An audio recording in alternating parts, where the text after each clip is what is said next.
곧 그물을 버려두고 예수를 쫓으니라. 이런 제목으로 하나님의 말씀을 전하도록 하겠습니다. 메시아로서의 공생애를 시작하시는 주님은 이제 가장 먼저 제자들을 부르시는 장면을 마태복음에서는 이것을 우리에게 보여주고 있습니다. 주님께서는 얼마든지 혼자 사역하실 수 있었지만 제자들을 세우셨습니다. 그들을 가르치시고 훈련해서 그들을 통해 복음이 전파되도록 계획하시고 섭리하셨습니다. 사람들을 불러 모아서 그리스도인으로 세우고 그들을 통해 복음의 영광을 온 세상에 드러내게 하는 것은 이 땅에 세워진 모든 교회들이 감당해야 될 중요한 사명이 아닐 수 없습니다. 예수께서는 복음을 전하시기 전에 가장 먼저 제자들을 부르시는 일을 행하셨습니다. 마른 막대기 같은 자들을 불러서 이제 능력 있는 복음 전파자로 세워가시는 일을 주님은 시작하고 계셨습니다. 우리 모두 다 마찬가지입니다. 예수를 알지 못할 때 우리 자신만을 위해서, 내 행복만을 위해서 그렇게 부지런히 사는 것만이 전부라고 여겼던 그런 자들이었는데, 그런 우리들에게 주님이 찾아오셨고 삶의 목적과 방향이 무엇인지를, 올바른 삶의 방향과 목적이 무엇인지를 우리에게 가르쳐 주셨습니다. 평생 죄만 짓다 살다, 그렇게 내 자신을 부둥켜 안고 사랑하면서 살다가 죽어갔을 영적인 불구자인 우리들에게 주님은 찾아오셨고 하나님의 아들을 알게 하셨습니다.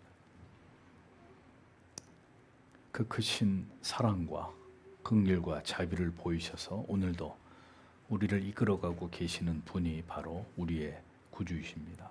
소망 없는 자들을 불러서 위대한 일들을 이루어 나가시는 그 주님의 모습을 오늘 성경의 말씀 속에서 생각해 보려고 합니다.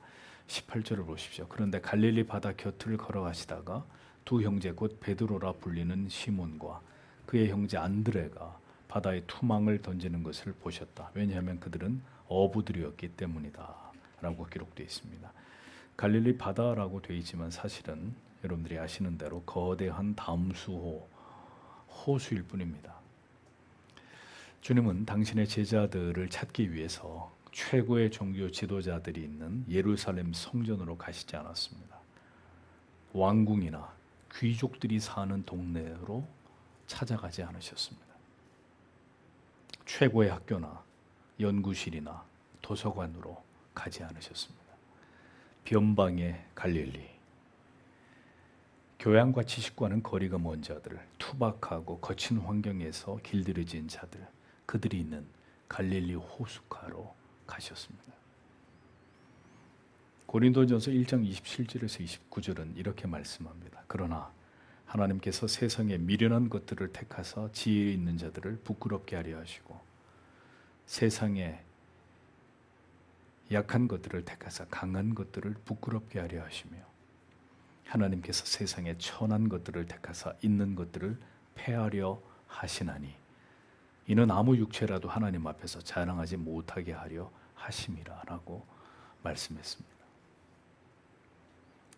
이 자리에 앉아 있는 우리가 바로 미련하고 약한 자들이고 천한 자들입니다. 만약에 우리가, 여러분이 청명하고 엄청난 돈이 있고 막대한 권력을 가져서 세상의 존귀함을 받는 자들이라면 이 자리에 앉아 계시겠습니까?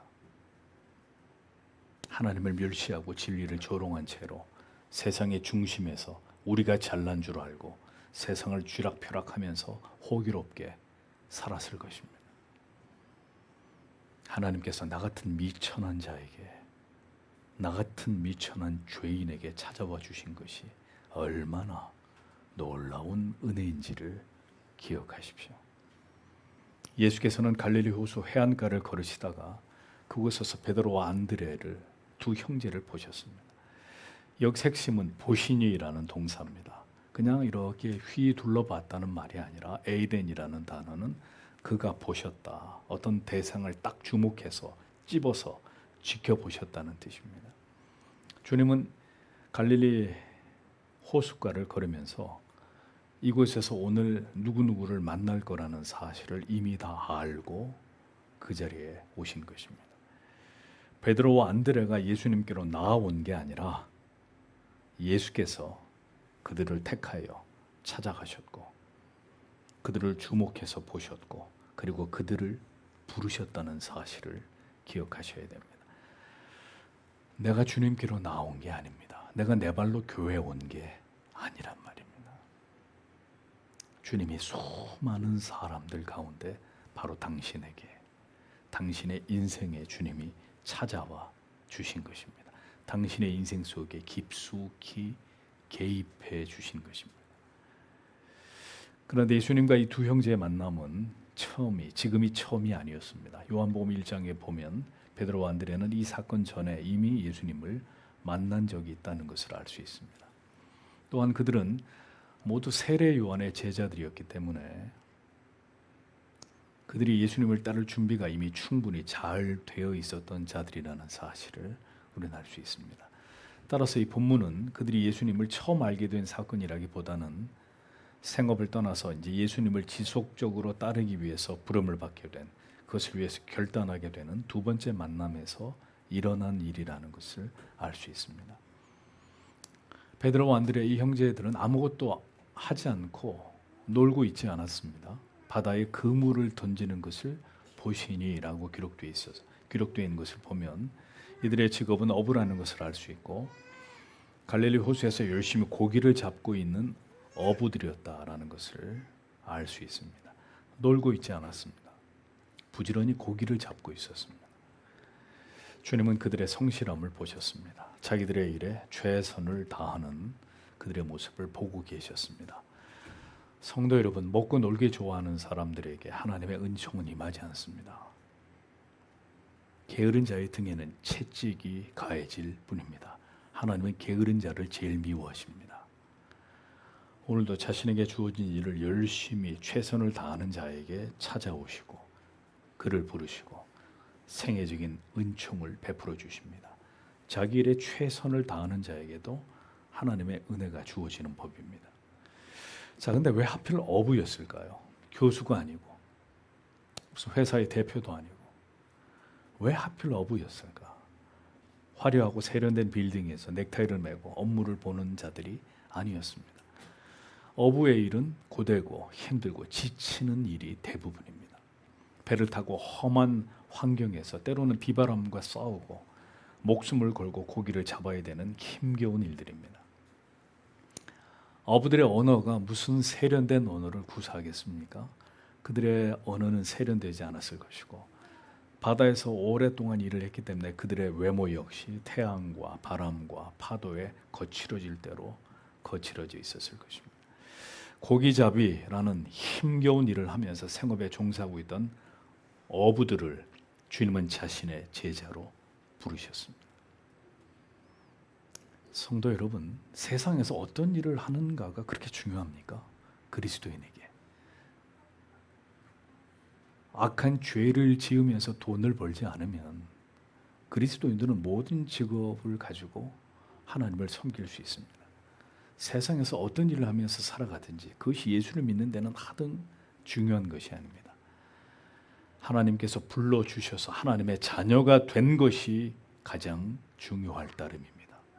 세상에서 어떤 직업을 가지고 어떤 직장을 다니든지 그리스도 예수의 사람이라는 정체성을 가지고 빛과 소금의 사명을 다하면서 오직 믿음으로 살아가는 것만이 그리스도인들에게는 중요할 따름입니다.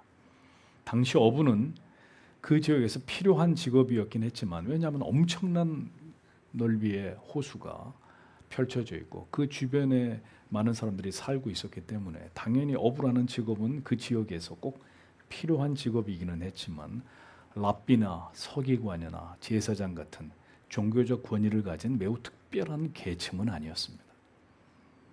예수님은 당대의 저명한 율법주의자나 갈릴리의 갑부들이나 유명 인사들을 모두 뒤로 하고 갈릴리 호수에서 고기를 잡는 생업에 종사하는 자들을 제자로 처음 부르셨습니다. 이 선택은 복음의 능력이 인간이 가진 학벌, 문벌, 사회적 지위나 권위에서 나오는 것이 아니라 오직 하나님의 일방적인 부르심, 성령의 능력을 통해서 비롯된다는 사실을 증명하기 위함이라는 것을 우리는 알 수 있습니다. 하나님께서는 사람이 가진 것들을 높이고자 하지 않습니다. 우리가 드러내고 싶은 것을 하나님이 사용하시는 분이 절대로 아니십니다. 오직 하나님께서 붙드시고 역사하시는 그 능력을 통해서 하나님의 일들을 우리 안에서 이루고자 하실 분입니다. 고린도후서 4장 7절은 우리가 이 보배를 질그릇에 가졌으니 이는 능력의 힘이 큰 것이 하나님께 있고 우리에게 있지 아니함을 알게 하려 함이라라고 말씀했습니다. 하나님은 하나님의 능력으로 모든 일들이 이루어지기를 원하십니다. 우리가 가지고 있는 능력이 아니라 하나님의 능력으로 우리 안에서 하나님의 모든 일들을 이루기를 원하신다. 그러하기에 하나님은 강한 자보다는 약한 자를, 가진 자보다는 궁핍한 자를, 많은 지식을 가진 자보다는 무지한 자들을 통해서 그들을 붙드시고 그들을 통해서 일하시는 분이십니다. 만약에 여러분의 그 모든 것을 다 가진 자들이라면 여러분을 철저하게 깨트려서 여러분 안에 어떤 교만도 있지 않도록 만드시고 난 다음에 겸손하게 갈고 다듬어서 사용하실 것입니다. 하나님을 통해서 우리가 높아지려고 하는 것은 신앙의 목적이 아니라고 귀가 닳도록 여러분들에게 말씀을 드립니다. 하나님께서는 우리가 자랑하고자 하는 모든 것을 가져가시거나 다 깨뜨려 버리시는 분이십니다. 오직 하나님만 자랑하고 우리가 하나님의 자녀가 된 사실만을 자랑하게 만드십니다. 언제나 연약하고 무능한 우리들에게 하나님께서 능력을 부어주심으로 오직 하나님께서 영광과 높임을 받으시도록 하는 것이 우리를 부르시고 우리에게 믿음을 갖게 하신 하나님의 목적이라는 사실을 잊지 마십시오. 주님은 언제나 하나님의 택하신 자기 자녀들을 주목하시는 분이십니다. 그들이 누구인지 세상 끝에 살아가는 단 한 사람이라 할지라도 그 사람을 절대로 잊지 않으시고 그에게 찾아가셔서 그 영혼을 부르시는 분이 바로 우리의 아버지 하나님이십니다. 사람들은 자꾸 자기들의 의지와 선택으로 예수를 믿게 된 것이라고 생각합니다. 절대로 그렇지 않습니다. 이 땅의 모든 택하심을 입은 백성들을 하나님의 때에 하나님의 방식으로 그들을 불러서 하나님의 자녀로 삼으신 분은 오직 하나님 자신입니다. 하나님께서 불러주셨기에 여러분이 그 부름을 받아 이 자리에 온 것이고 하나님의 자녀가 된 것입니다. 로마서 8장 30절은 또 미리 정하신 그들을 또한 부르시고 부르신 그들을 또한 의롭다 하시고 의롭다 하신 그들을 또한 영화롭게 하셨느니라. 누가 그렇게 한다는 겁니까? 우리를 불러주신 하나님께서. 택하심을 입은 자들을 불러주시고 예수를 믿도록 믿음을 선물로 주시고 우리를 의롭다 칭함을 입게 하신 그 모든 일을 이루신 분은 하나님이십니다. 그러므로 여러분이 복음을 듣고 하나님의 자녀가 되었고 오늘도 이 복음을 들을 수 있다는 것은 심히 놀랍고 큰 축복이 아닐 수 없는 것입니다. 예수를 믿고 자꾸 다른 복을 달라고 하실 게 아니라 여러분이 이 예수를 믿을 수 있는 자가 됐다는 자체가 축복이라는 것을 아셔야 됩니다. 오늘도 하나님은 이 땅에 모든 택함을 입은 자들을 주목하고 계십니다. 그리고 하나님의 때에 그들에게 찾아가심으로 하나님의 자녀로 삼고야 마시는 분이 바로 우리 아버지십니다. 하나님의 그 성실하심과 열심으로 이 모든 일을 이루어가고 계시는 하나님은 우리의 아버지가 되시는 것이죠. 19절을 보십시오. 그리고 그들에게 말씀하신다. 이리 오라 내 뒤로 그러면 내가 너희를 사람들의 어부들이 되게 하겠다라고 기록되어 있습니다.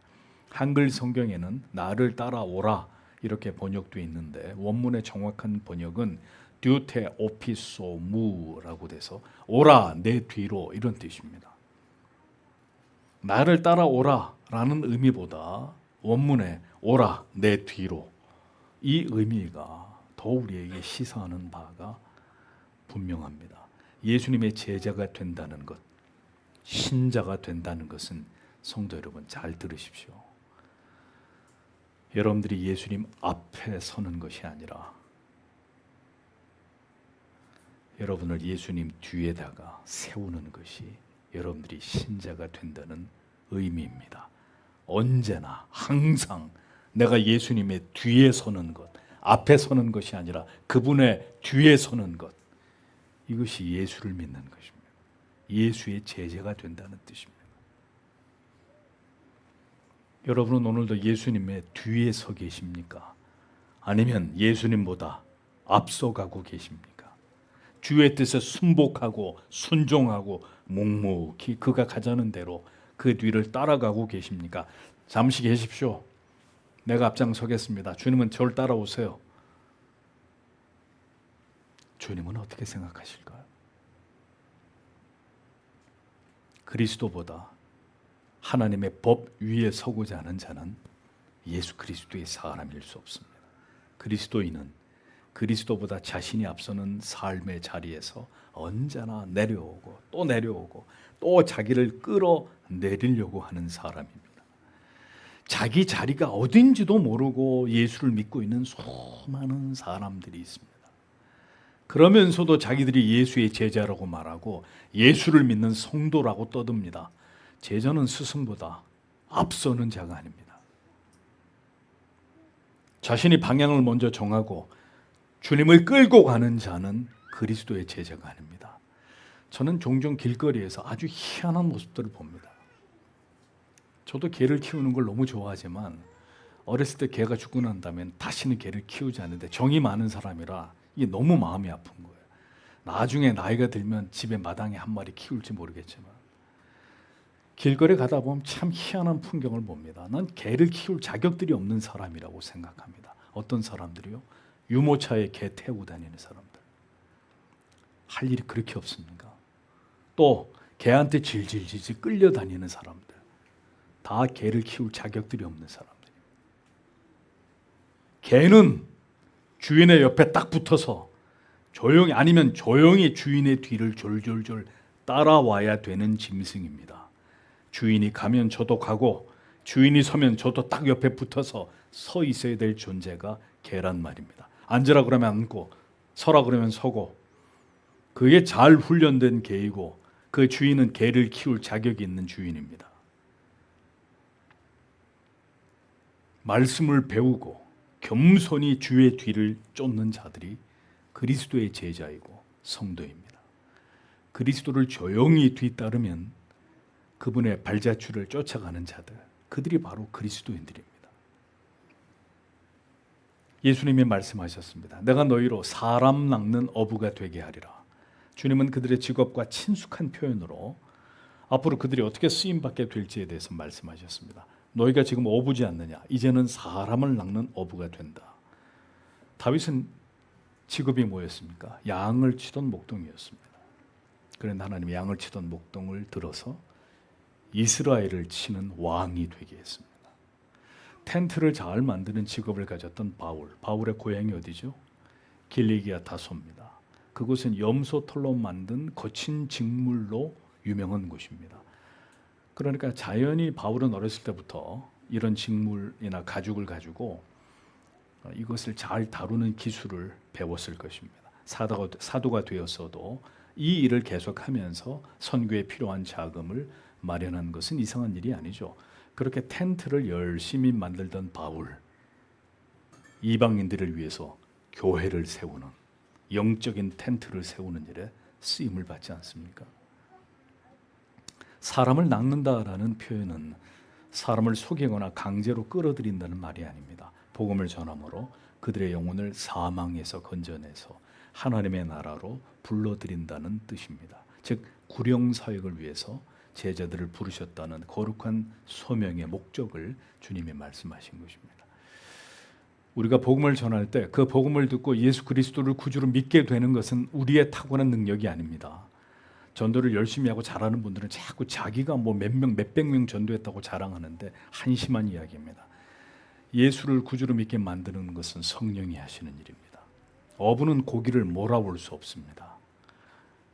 고기가 몰려온 곳에 그물을 던지는데 요행이 이제 경험이 많으면 여기쯤 고기가 있겠다 싶어서 투망을 던지는 것이지, 고기를 막 몰아올 수 있는 재주가 어떤 어부에게 있겠냔 말이죠. 우리는 복음을 전할 분, 영혼을 구원하시는 분은 하나님이십니다. 그러므로 복음을 전하는 자들은 한 생명이 하나님께로 돌아오는 감격을 맛보게 되는 것이죠. 어부가 바다에 나가면 매일 고기를 가득 잡아오나요? 어떤 날은 빈 그물로 돌아올 때도 있지만 또 어떤 날에는 만선의 기쁨을 맛보게 되는 경우도 있습니다. 그러니 복음을 전하는 성도와 교회만이 영혼이 주님께로 돌아오는 감격을 맛보는 것입니다. 예배당 구석에 제가 이번에 정리하면서 보니까 전도지가 이만큼 있어요. 13년 된 전도지.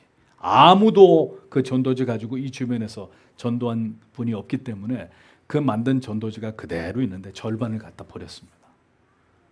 앞으로도 그대로 있을 것 같아서.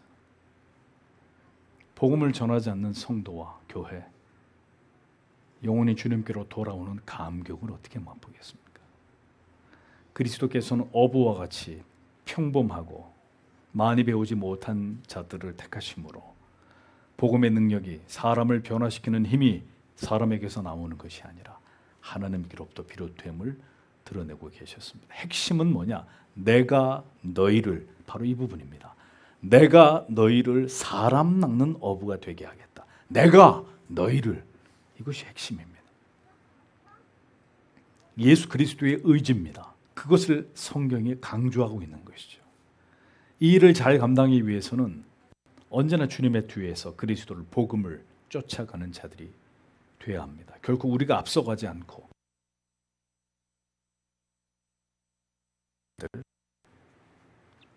진리의 뒤를 잘 쫓아 순종하는 자들이 되어야 합니다. 제 멋대로 앞서가는 자들이 아니라 언제나 하나님의 말씀의 뒤를 잠잠히 따라가는 자들, 그것이 제자도 그것입니다.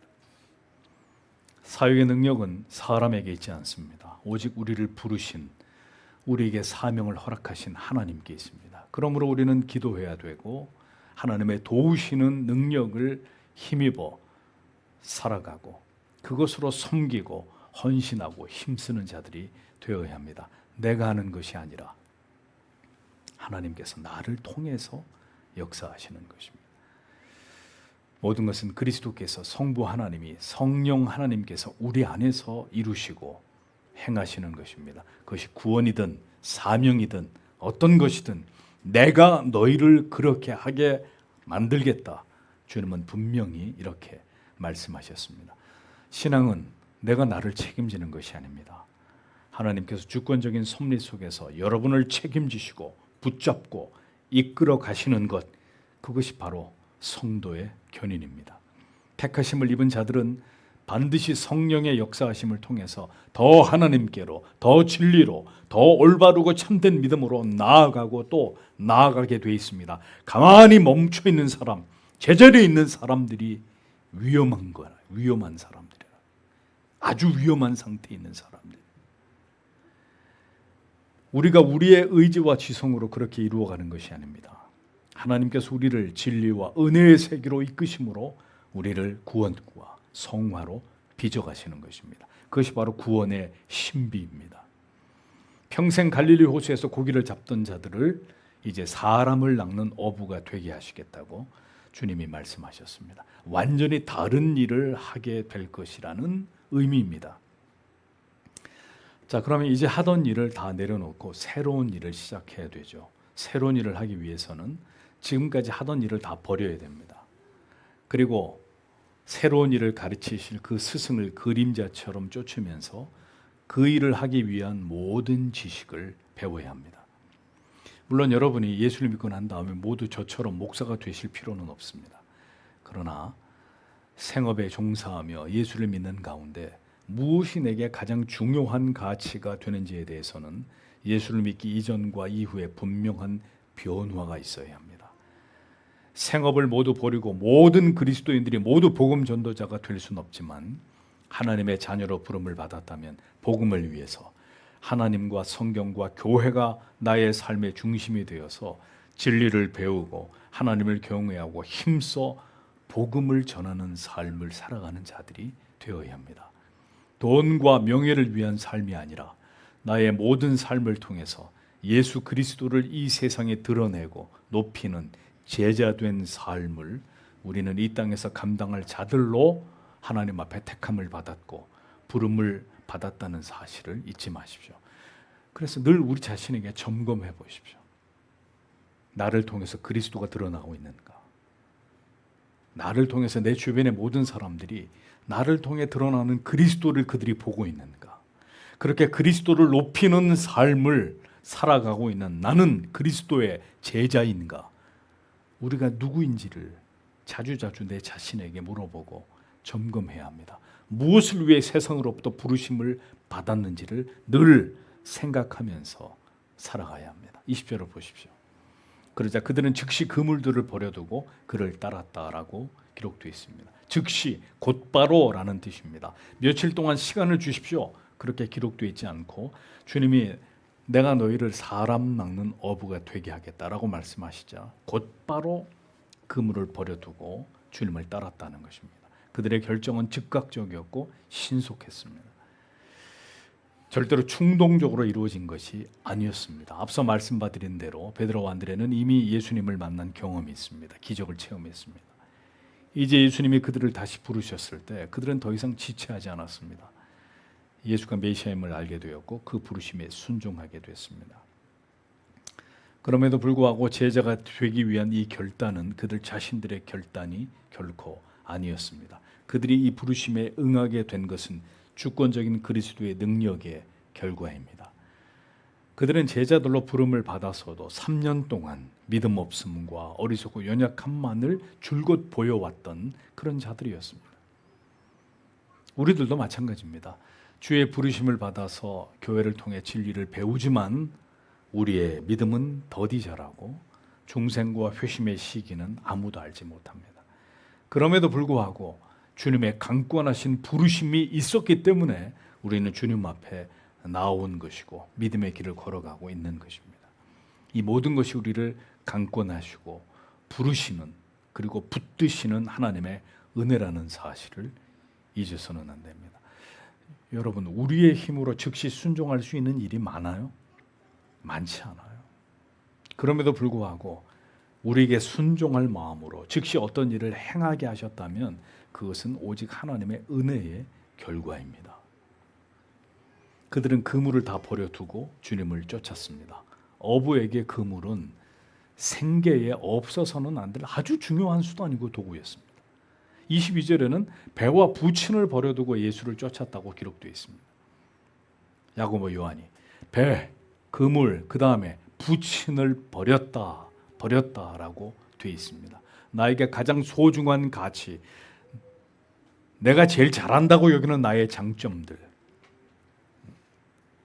내가 나를 내세울 수 있는 여러 가지 자랑거리들 모두 다 포기하고 내려놓고 주님의 뒤를 쫓는 것입니다. 그것이 그리스도를 따르는 것입니다. 그러나 우리는 우리가 가진 것들을 두 손에 꼭 거머쥐고 그것들을 자랑하기 위해서 주님을 쫓습니다. 더 많은 자랑거리들을 얻기 위해서 하나님을 믿으려고 합니다. 옳지 않습니다.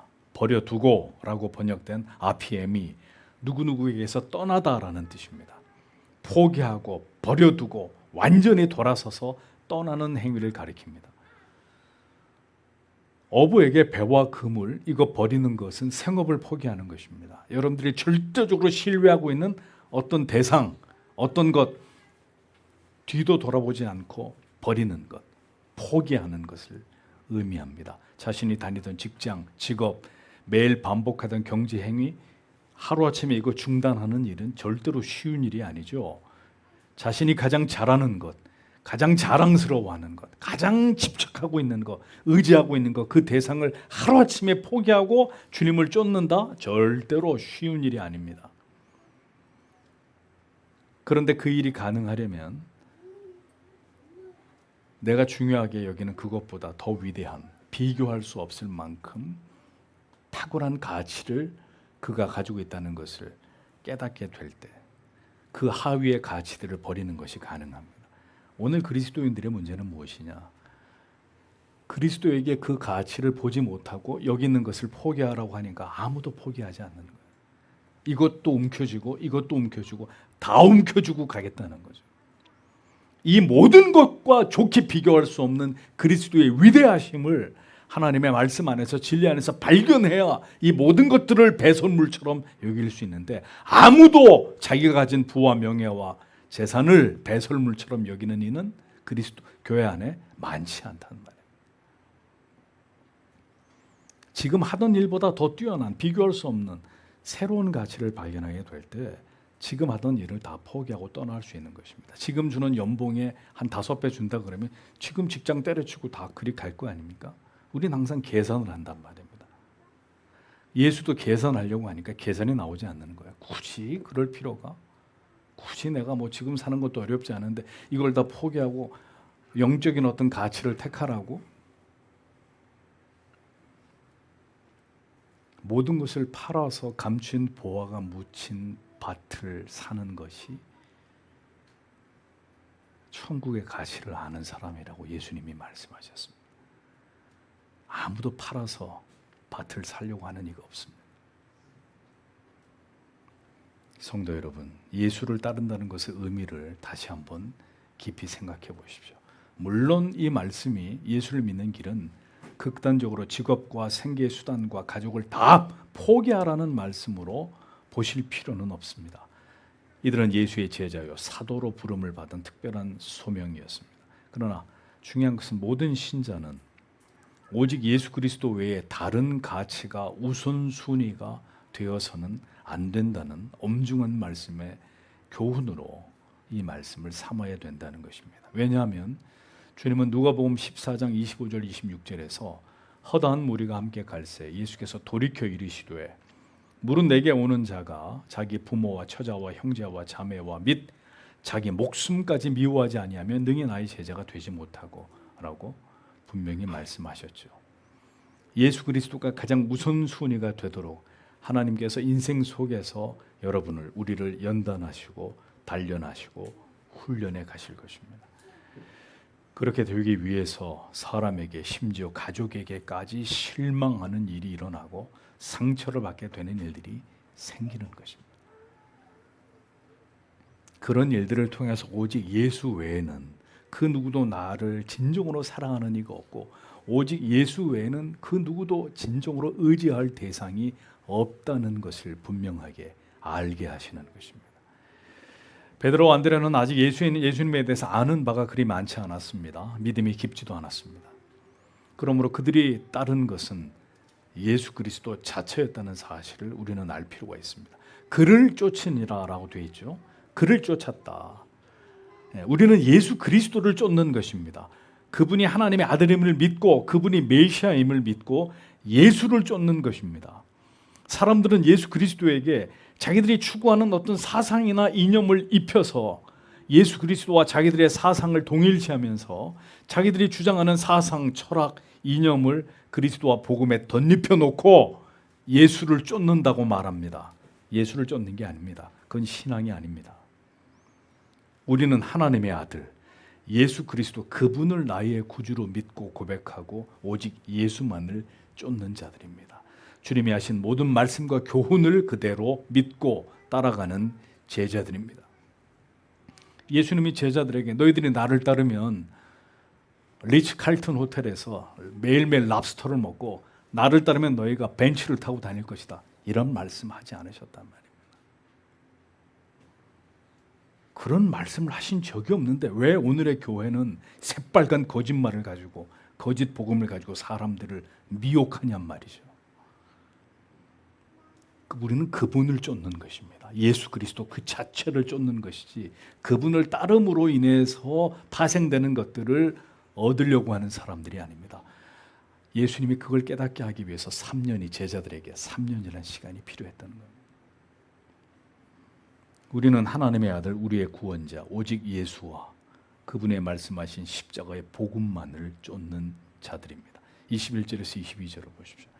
그리고 거기에서 더 나아가시다가 다른 두 형제, 곧 세베대의 아들 야고보와 그의 형제 요한이 그들의 아버지 세베대와 함께 배 안에서 그들의 그물들을 손질하고 있는 것을 보시고 그들을 부르셨다. 그러자 그들은 즉시 배와 그들의 아버지를 버려두고 그를 따랐다라고 기록되어 있습니다. 세베대의 아들 야고보와 그 형제 요한, 역시 형제입니다. 베드로와 안드레가 형제듯이. 그리고 그의 아버지 세베대, 3부자가 모두 자기들의 생업에 충실하고 있었습니다. 노는 사람이 아무도 없었어요. 여느 때와 다름없이 고기를 잡고 이후에 배에서 그물을 수선하고 손질하고 있었습니다.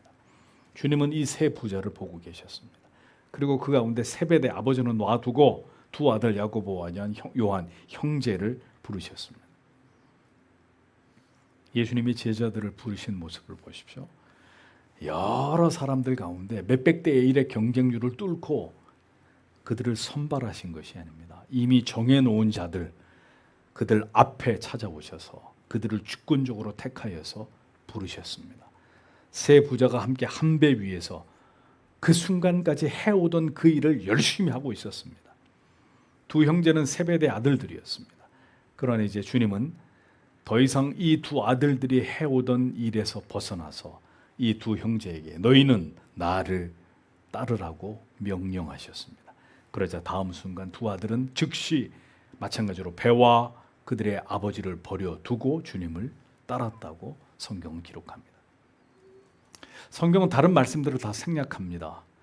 주님이 자신을 따르라고 명했을 때 세베대의 반응이 어떠했는지, 두 형제와 아버지 사이에 어떤 대화가 오고 갔는지, 세베대가 격렬히 반대를 했는지 아니면 흔쾌히 허락을 했는지 이런 이야기들은 다 빼놓고 있습니다.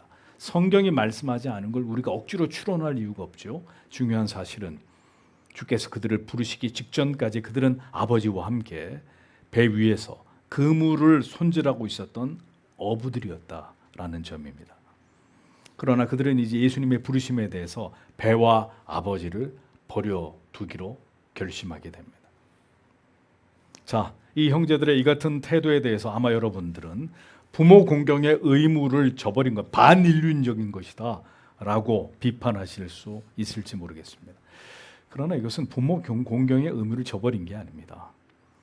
그리스도의 명령이 갖는 절대성, 하나님의 부르심 앞에서 다른 어떤 것도 이것을 가로막거나 거스릴 수 없음을 보여주는 장면일 뿐입니다. 하나님의 부르심이 있을 때 그 길은 누구도 막을 수가 없는 것입니다. 칼빈과 루터의 아버지들은 그들이 그 길을 가는 것을 원치 않았습니다. 격렬히 반대했습니다. 마르틴 루터의 아버지 한스 루터는 광산업으로 성공한 사업가였습니다. 그는 아들이 법학을 공부해서 변호사가 되기를 원했습니다. 실제로 루터는 엘프루트 대학에서 법학을 전공하기도 했지만 그는 수도사가 되기를 소원하고 아버지의 뜻을 거스르고 법학을 포기하게 됩니다. 장 칼뱅의 아버지 제라르 코뱅은 처음에는 칼빈이 신학을 공부하는 것을 응원했습니다. 그런 아버지의 마음이 중간에서 바뀝니다. 그리고 칼빈의 아버지 역시 칼빈이 법학을 공부하기를 바랍니다. 당연히 법률가가 성직자보다 경제적으로 더 유망한 직업이었기 때문입니다. 칼빈은 아버지의 뜻을 따라 신학을 포기하고 올레앙 부르지 법학 대학에서 법학을 공부합니다. 아버지가 사망하자 다시 원래의 칼빈이 관심을 가졌던 인문학과 신학을 공부하다가 갑작스럽게 회심을 경험하고 그 이후로 신학자의 길을 걸어가게 됩니다. 아버지들은 모두 아들들이 법률가가 되기를 바랬지만 칼빈과 루터는 모두 목회자, 신학자의 길을 가게 됩니다. 거부할 수 없는 하나님의 주권적인 부르심이었기 때문입니다. 육신의 아버지의 뜻대로 순종할 수 없고 우리를 지으신 하나님 아버지의 뜻에 순종할 수밖에 없는 사람들, 그들이 누구냐? 그리스도인들이란 말입니다. 예수님의 제자들 가운데 4사람이나 갈릴리 호수에서 잔뼈가 굵은 어부 출신들이었습니다. 그들은 모두 형제였습니다. 4명이 다 형제가 아니라 둘둘 이렇게 두 쌍의 형제들이었습니다. 보십시오. 한 핏줄이 함께 예수를 믿는 일. 더 나아가서 함께 부름을 받아서 주의 일을 감당하는 일, 얼마나 영광스러운 일입니까? 예? 한 가정에 한 명의 제자가 되는 것도 쉬운 일이 아닌데 형제가 이렇게 쌍으로 예수님께 부름을 받아서 제자가 됐다. 얼마나 귀한 일입니까? 그들은 서로를 형제니까 얼마나 잘 알겠어요. 형, 동생, 작은 버릇까지 다 알 거 아니에요. 그런데도 불구하고 사도가 되어서 복음을 위해서 목숨을 바치는 아름다운 동역을 이 네 형제들이 감당하지 않습니까? 오직 복음을 위해서 사는 이들이 그리스도인들입니다. 가족끼리 어떻게 한 교회 다녀요? 왜 못 다녀요? 가족끼리 왜 같은 교회 다니면 안 돼요? 불필요한 핑계입니다. 한 진리를 들으면서 마지막 때에 같은 사명을 가지고 영광스럽게 그 길을 걸어간다면 이보다 아름다운 연합이 어디 있습니까? 4명의 어부들, 갈릴리 출신의 4명의 어부들이 예수님의 제자가 될 것이라는 것은 누구도 예상하지 못한 일이었습니다. 형제들도 이들의 부모조차도 생각해보지 않은 일이었습니다. 주가 쓰시겠다 하라. 오늘도 이 명령을 따라 부르심을 입은 자들이 목사 후보생이 되고 목사가 되고 선교사가 되고 신학자가 되는 것이죠. 이 신적인 부르심이 있어야 참된 종이 됩니다. 그렇지 않으면 모두 돈이나 밝히는 싹군이 되든지 아니면 무지하고 어리석은 영혼을 유린하는 거짓된 설교자들이 되든지 그것으로 밥벌이를 하는 자들이 되든지 잘 자라서 결혼하고 잘 살기를 바랐던 부모님의 뜻과 달리 어느 날 예수를 믿은 자녀들로 인해서 얼마나 많은 부모님들이 그 자식에게 실망과 배신감을 느끼겠습니까? 눈도 없고 귀도 없고 코도 없는 예수인지 뭔지 하나님한테 내 자식 뺏겼다고 예수 안 믿는 부모님들이 그렇게 생각하지 않겠습니까? 이것이 바로 예수를 믿는 믿음이 만들어낸 쉬 설명되거나 이해되지 않는 일들입니다. 이러한 일들이 일어나고야 마는 것이 참 믿음의 증거입니다. 이 일은 오직 하나님의 은혜와 역사로만 가능한 일입니다. 누가 무슨 말로 이 같은 일들이 일어나게 할 수 있겠습니까? 오직 그리스도의 부르심 앞에서는 그 어떤 것도 장애물이 되거나 우선순위가 될 수 없는 것, 그것이 바로 구원이고 사명의 부르심이라는 것을 성경은 우리에게 분명하게 말씀하고 있는 것입니다. 23절을 보십시오. 그리고 그는 온 갈릴리를 두루 다니셨는데 그들의 회당들에서 가르치시고 그 나라의 복음을 선포하시며 백성 가운데 있는 모든 질병과 모든 쇠약함을 고치셨다라고 기록되어 있습니다. 마태는 본격적으로 메시아의 사역을 소개하기 시작합니다. 주님께서는 온 갈릴리로 두루 다니셨습니다. 두루 다니셨다. 온 갈릴리를 두루 다니셨다. 가만히 집에 계시면서 사람들이 주님께로 찾아오기를 기다리지 않으셨습니다. 주님은 인간의 몸으로 인간처럼 두 발로 모든 거리를 누비시면서 사역하셨습니다. 온 갈릴리에 두루 다니사, 다니사라는 동사가 미완료 시제를 취하고 있는 것을 보면 쉬지 않고 예수님은 지속적으로 반복적으로 갈릴리로 두루두루 다니시면서 복음을 전하고 가르치시고 병자들을 고쳤다는 것을 알 수 있습니다. 요세푸스는 갈릴리에는 200개가 넘는 성과 마을이 있었다고 적고 있습니다. 그곳을 예수님이 다 다니셨다는 거예요. 성도 여러분, 발이 움직여야 사랑입니다. 발이 움직여야 사랑이라고. 우리 발이 복음을 필요로 하는 곳으로 영혼에게로 주님처럼 부지런히 움직이게 되기를 기도하십시오. 이 구절에서 우리는 4가지 동사를 발견합니다. 두루 다니사, 가르치시며 전파하시며 고치시니 4가지 동사입니다. 주님의 공생애를 대표하는 4가지 동사, 곧 오늘 교회가 감당해야 될 사명을 시사하는 중요한 진리입니다. 예수님은 메시아로 이 땅에 오셔서 제자들을 찾아다니셨습니다. 그리고 그들을 회당으로 모아서 복음을 가르치셨습니다. 구약 성경의 의미를 풀어서 설명하시고 그리스도를 통해 새롭게 열리는 하나님의 나라에 대해서 주님은 부지런히 가르치고 선포하셨습니다. 목사님, 목회가 뭡니까? 목회란 가르치고 선포하는 사역입니다. 먼저는 하나님의 말씀을 가감없이 설교를 통해서 여러분에게 선포하는 것입니다. 선포는 여러분의 동의를 구하는 것이 아닙니다. 들으라 이스라엘, 하나님의 말씀을 들으십시오. 이 시대를 향한 하나님의 뜻을 들으십시오. 일방적으로 하나님의 말씀을, 구원의 진리를 설교자가 선포하는 것입니다. 다음은 그것을 풀어서 자세히 설명하고 가르치는 것입니다. 성경과 교리를 성도님들이 이해하실 수 있도록 설명하고 또 설명하고 또 설명하면서 반복해서 가르쳐서 깨닫도록 돕는 것입니다. 이것이 목회이고 교회가 지향해야 될 가장 중요한 사역입니다. 설교와 교리를 배우는 것보다 신앙 안에서 더 중요한 것은 없습니다. 설교와 교리는 가르치지 않으면서 매일 바자회 한다 그러고 무슨 프로그램 한다, 무슨 설교만 있고 가르침이 없거나 가르침만 있고 강력한 선포가 없는 것은 균형을 잃어버린 목회입니다. 선포와 가르침이 병행되므로 복음을 듣고 진리를 배워 나아가도록 집중해야 되는 것이 교회와 목회자의 사명입니다. 백성 중에 모든 병과 모든 약한 것을 주님이 고쳤다고 말씀하고 있죠. 주님이 고치지 못하는 병은 없었습니다. 죽은 자까지 다시 살리신 그리스도이셨습니다. 이것은 뭘 의미하느냐? 모든 영적으로 병들고 죽은 자들, 도저히 예수 믿을 것이라고는 여겨지지 않는 완전히 영적으로 죽은 자 같은 자도 복음을 통해서 그리스도께로 돌아오게 만드십니다. 메시아의 대속의 죽으심과 부활하심으로 우리를 살리심을 예표하고 있는 것이 그리스도의 치유 사역이란 말입니다. 이제 이 사역은 교회의 영적인 치유와 회복의 사역으로 대체된 것입니다. 더 이상 교회가 신유나 축구하는 데가 아니에요. 교회는 이건 교회의 사역이 아닙니다.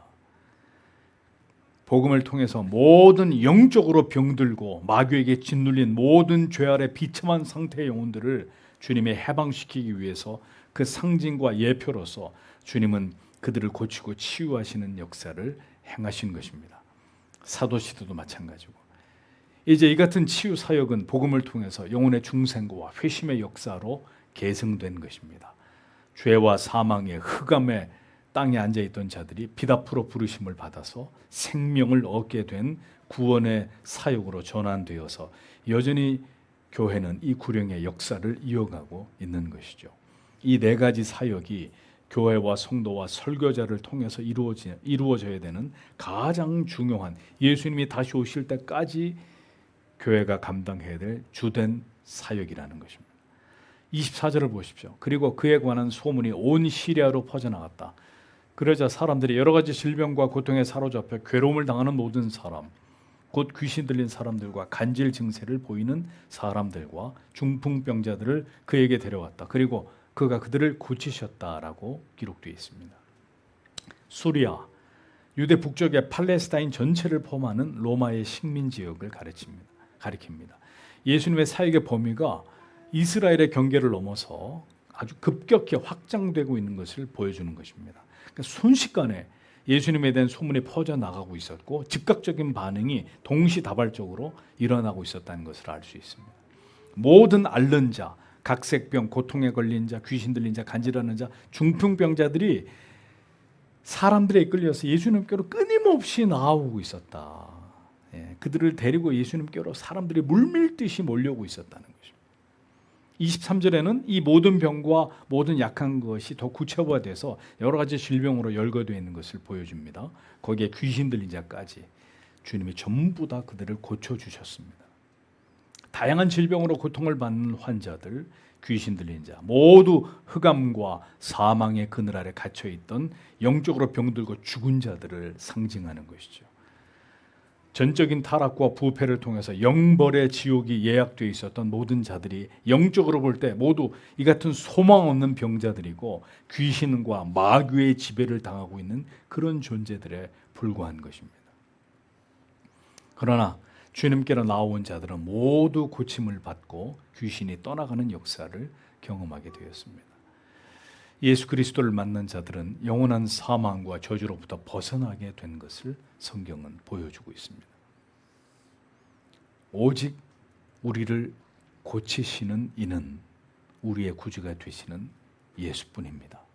누가 감히 어떤 인간이 예수를 빙자해서 치유의 사역을 통해서 사기 행각을 벌인단 말입니까?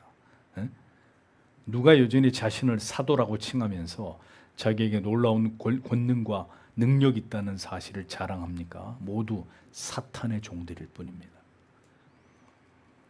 모든 인간의 고통과 슬픔과 결핍은 타락하고 부패한 인간의 죄로 말미암은 것입니다. 영혼의 질병들입니다. 오직 예수께로 나아갈 때, 오직 주께서 그 영혼 가운데 찾아오시고 진리의 참 복음의 빛을 비추어 주실 때 우리는 그리스도로 말미암아 모든 영혼의 병을 극복하고 우리의 삶의 모든 고난과 역경과 시련들까지도 이길 수 있는 것입니다. 오직 복음만이 우리의 능력이고 오직 예수 그리스도만이 우리의 참 기쁨이 되시는 것입니다. 이 은총을 누리는 여러분들이 되셔야 합니다. 25절에 그리고 갈릴리와 데가볼리와 예루살렘과 유대와 요단강 건너편에서 온 많은 무리가 그를 따랐다라고 적고 있습니다. 예수님이 이제 자기의 정체를 드러내시면서 활동하기 시작하자 모든 지역이 이에 반응하기 시작했습니다. 갈릴리는 예수님이 사역하시던 주된 무대였고 데가볼리는 요단 동편과 갈릴리 바다 남쪽 헬라 로마 문화권의 중심지인 10개의 도시가 자리 잡고 있었던 것을 가리킵니다. 데가볼리. 예루살렘은 유대교의 심장부였고 유대는 예루살렘을 포함한 남부 지역 전체를 가리키고 요단 건너편은 베레아와 요단 동부 지역을 가리킵니다. 자, 이런 성경의 기록을 보면 예수님에 대한 소문이 지금 유대를 넘어서 이방의 지역까지 급속도로 퍼져나갔다는 것을 알 수 있습니다. 이것이 하나님이 행하시는 일이라는 거죠. 지금처럼 미디어가 발달된 시대도 아니었는데 예수 그리스도 메시아에 대한 소문은 이렇게 바람을 타고 삽시간에 온 지역과 나라와 민족에게로 퍼져나가고 있었습니다. 이사야 9장 1절에서 2절은 이미 이렇게 되어질 것을 다음과 같이 예언했습니다. 전에 고통당하는 자에게 흑암이 없으리로다. 옛적에는 여호와께서 스불론 땅과 납달리 땅으로 멸시를 당하게 하셨더니 후에는 해변길과 요단 저편의 이방의 갈릴리를 영화롭게 하셨느니라. 흑암에 행하던 백성의 큰 빛을 보고 사망의 그늘질 땅에 거하던 자에게 빛이 비추도다. 이미 구약의 이사야가 메시아의 도래를 이같이 예언해 놓았습니다. 1517년 10월 31일에 루터는 95개 주의 반박문을 비텐베르그 성당의 문에다가 게재를 합니다. 이후에 그의 논제는 1년 만에 전 독일에 확산이 되고 그리고 3년 만에 전 유럽에 이 종교개혁 사상이 퍼져나갑니다. 그리고 단 한 세대 만에 이 개혁 사상은 유럽 각국의 교회를 다 뒤바꿔 놓았고 이 땅에 프로테스탄트 교회가 세워지도록 놀라운 역사를 통해서 새로운 복음의 길을 열게 되었습니다. 이것이 바로 하나님이 행하시는 일들입니다. 아무도 막을 수 없습니다. 성경은 허다한 무리가 쫓으니라 라고 기록되어 있습니다. 성도 여러분, 자, 오늘 본문을 잘 보십시오. 두 종류의 따름이 나와 있습니다. 20절 22절은 예수님의 제자들을 찾아오셔서 그들을 부르심으로 그들이 주님을 따르는 모습. 25절은 많은 무리가 예수님에 대한 기적과 치유의 소문을 듣고 예수님을 따르는 모습. 다 두 종류의 그리스도를 추종하는 모습, 무리가 나옵니다. 제자들은 그리스도의 부르심에 응답할 따름이었고 후자의 따름은 제자가 되기 위한 따름이 아니라 자기들의 간절한 필요와 호기심을 채우기 위해서 큰 무리가 주님을 쫓는 것일 뿐이었습니다. 성도가 그리스도를 따르면 무엇이 진정한 목적이 되어야겠습니까? 주를 쫓는 궁극의 목적과 이유가 무엇이 되어야 할까요? 어떤 게 진정한 믿음이고 참된 하나님의 자녀됨입니까? 이제 여러분이 이 질문에 대해서 분명한 답을 가지고 계셔야 됩니다. 오늘도 나의 간절한 소원과 나의 필요와 나의 목적 때문에, 나를 채우고자 하는 수많은 목적과 이유 때문에 내가 지금 주님을 쫓는다, 교회를 다닌다, 그러면 제자도와 무관한 것입니다. 성경이 말씀하고 있는 하나님의 자녀로서의 주를 따름과는 아무런 상관이 없는 것입니다. 제자도는 내가 스승에게로 가는 것이 아니라 스승이 나를 선택하는 것입니다. 스승의 부르심이 있어야 합니다. 택하여 제자 삼아 주시는, 자녀 삼아 주시는 하나님의 불가항력적인 은혜가 있어야 합니다.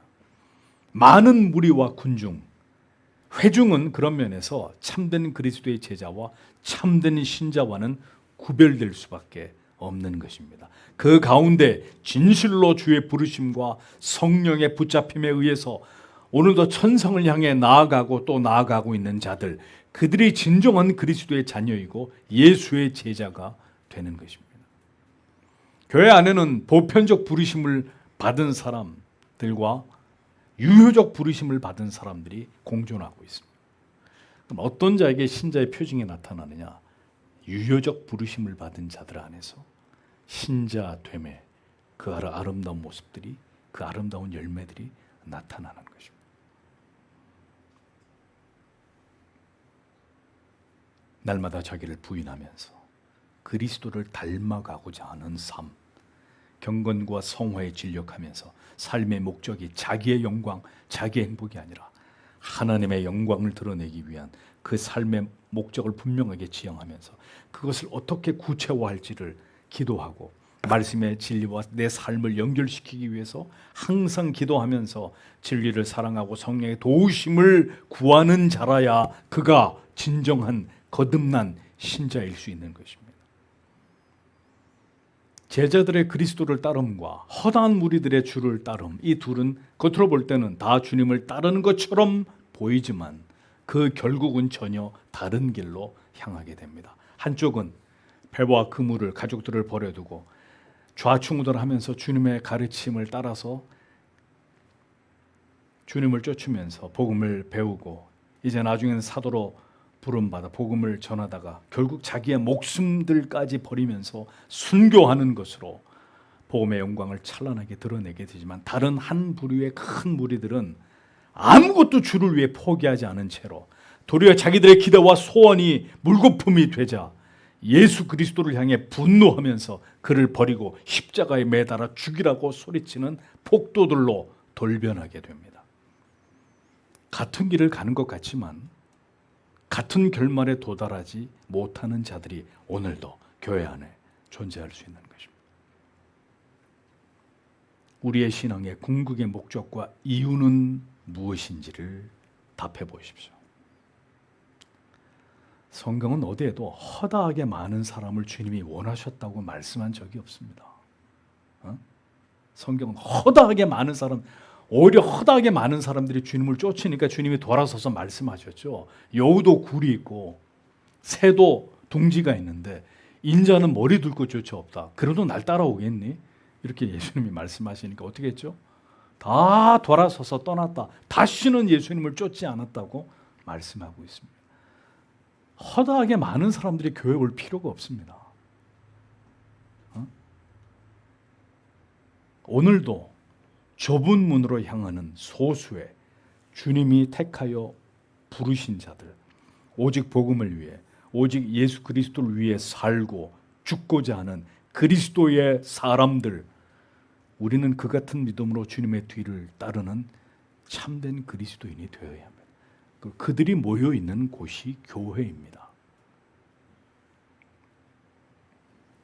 주께서 사랑하시는 성도 여러분, 주께서 부르신 자들은 주께서 반드시 책임을 지신다는 것을 기억하십시오. 그러나 주님이 부르신 자들로서의 증거 또한 우리의 삶 속에서 반드시 나타나야만 합니다. 행함이 없는 믿음은 죽은 믿음이라고 했습니다. 그 부르심 앞에 내가 사랑하던 모든 가치들을 내려놓고 온전히 주의 제자가 되기 위한 길을 순종하며 걸어가는 모습이 나와 우리에게 수반될 때 우리는 우리가 그리스도의 제자로 이 세상에서 성도로 부름을 받은 자들이라는 것을 확신할 수 있습니다. 그러나 아직도 우리가 이 세상과 우리가 아끼고 사랑하는 가치들에 매여서 그리스도의 제자로서 하나님이 우리에게 요구하는 삶에 아무런 결단도 노력도 희생도 없이 허다한 군중과 같은 모습으로 예배당을 들락거리고 있을 뿐이라면 우리는 우리의 신앙에 대해서 진지하게 고민해 봐야 합니다. 나는 예수의 제자인가? 허다한 군중 가운데 한 사람인가? 나는 과연 그리스도에게 내 자신을 드린 자인가? 나를 위해 나를 사랑하는 삶에만 집착하고 있는 무늬만 그리스도인일 뿐인 자인가?